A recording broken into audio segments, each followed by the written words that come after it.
I'm representing for the bitches. All eyes on your riches. No time for the little dicks. You see, the bigger the dick, the bigger the bank, the bigger the bands. The better the chance to get close to his rich friends. I'm going after the big man. My G-string make it stand. Make it quick, then slow by the nightstand. Like lightning.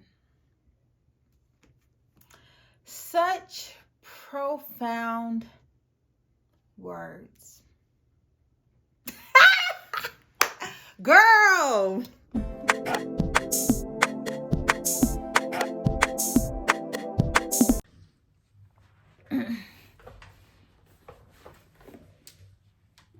Now stop being over.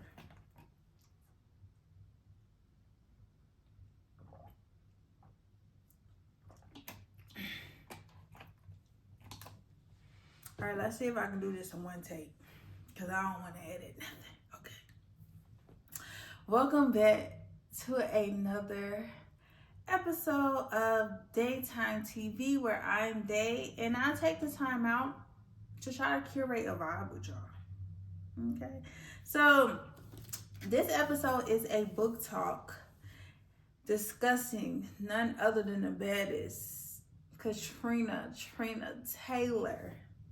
Yes, girl. I didn't know Trina wrote a book. I just happened to be in Barnes and Noble one day and I seen it, so I had to get it. Okay. And even though I had to get it, y'all, I did not know too much about Trina before reading this book. I knew she was a rapper who made some bangers throughout the years, and she was from Florida, but that's about it. So I appreciate her for taking the time out to write this book and letting me in, giving me a wider scope of the woman that she is and how she grew up to become that woman. Okay. So if you ask me, and when nobody asking, I feel like Trina had a pretty healthy upbringing, and she was a little upper middle class, not just middle class, upper middle class.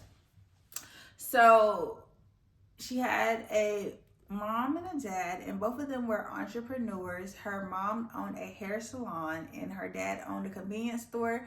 But not just them, the family around her also was doing big things. Like her aunt owned a bank. So I just felt like she grew up seeing Black greatness.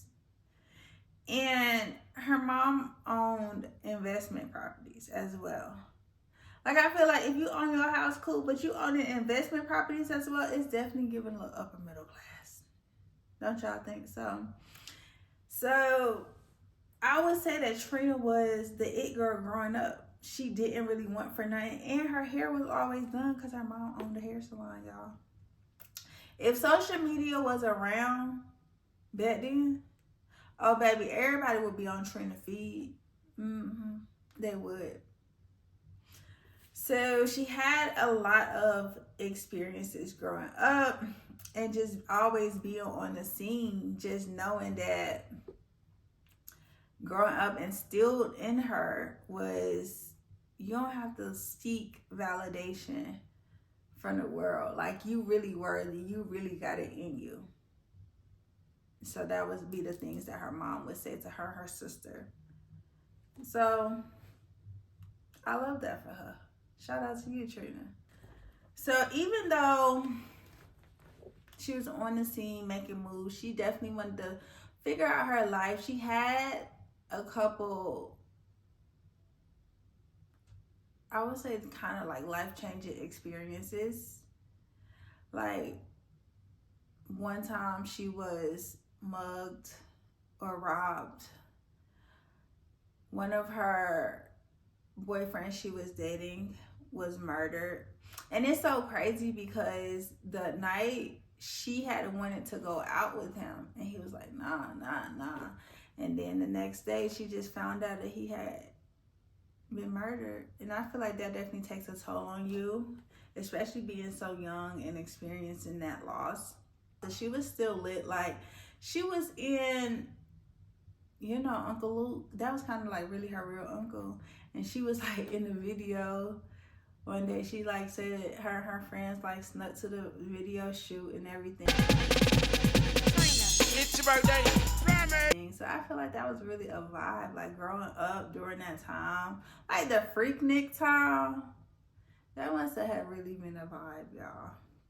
So fast forward, she was kind of trying to figure out what she wanted to do, and let me tell you all, Trina became a stripper, an exotic dancer. Okay, and she was making good money. Like, so she had a job, like a regular job before this, but she just felt like it couldn't pay for her lifestyle that she wanted to live. So she ended up becoming a stripper, making good money. And during that time, she was just trying to figure out what was her next step, because she didn't feel like she wanted to be a stripper forever, but she was making good money.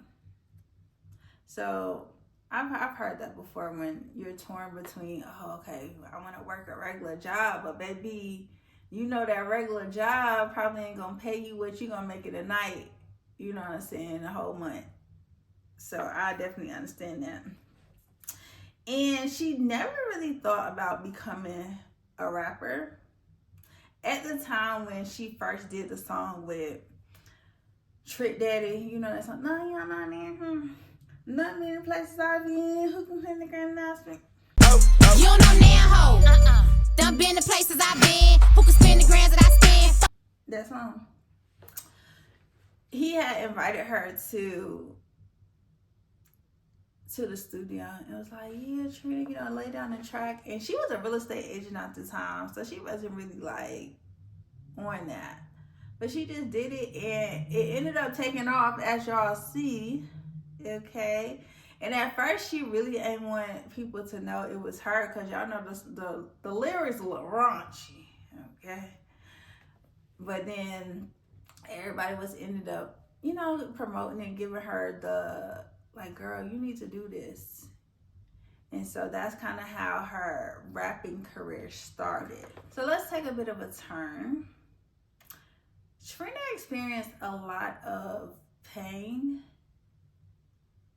Not only did her boyfriend die, her brother passed away, her mom ended up passing away, even her niece, who was only 17, passed away. And with so much death and so many people, with that being so many people close to you, that gotta hurt.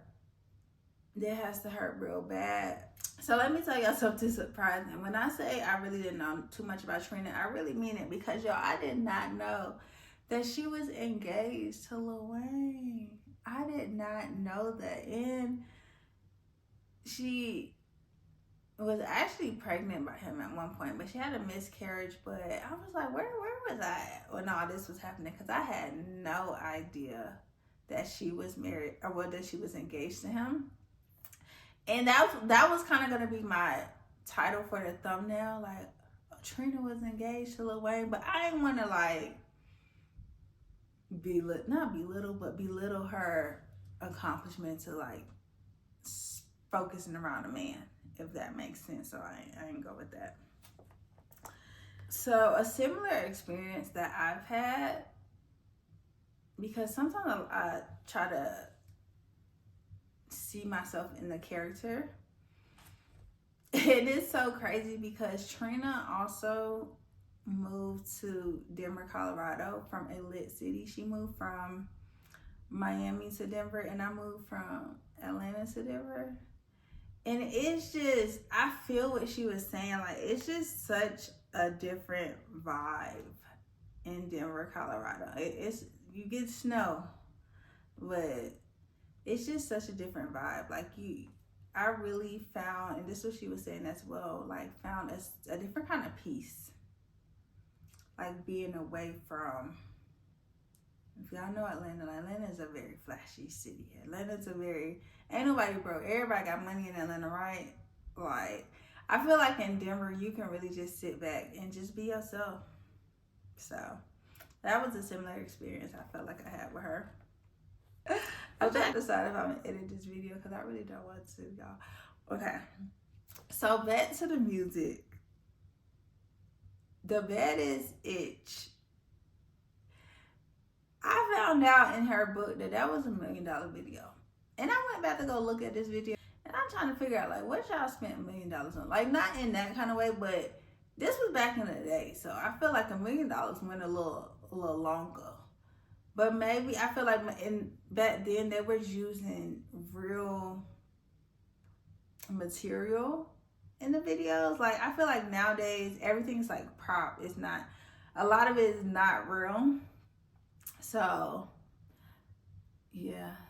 But she also talked about how she built relationships with other female artists in the industry, which was awesome because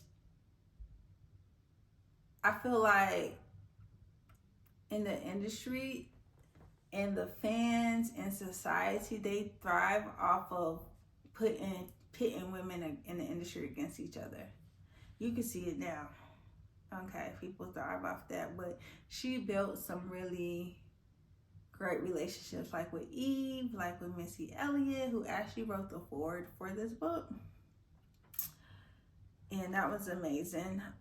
But it got to the point where she wanted to grow and develop as an artist. Like, her label still wanted her to be on the Baddest and like like be on that vibe. But she was like, okay, that was cool, but I'm trying to see what else I can do. I'm trying to see how else I can grow and not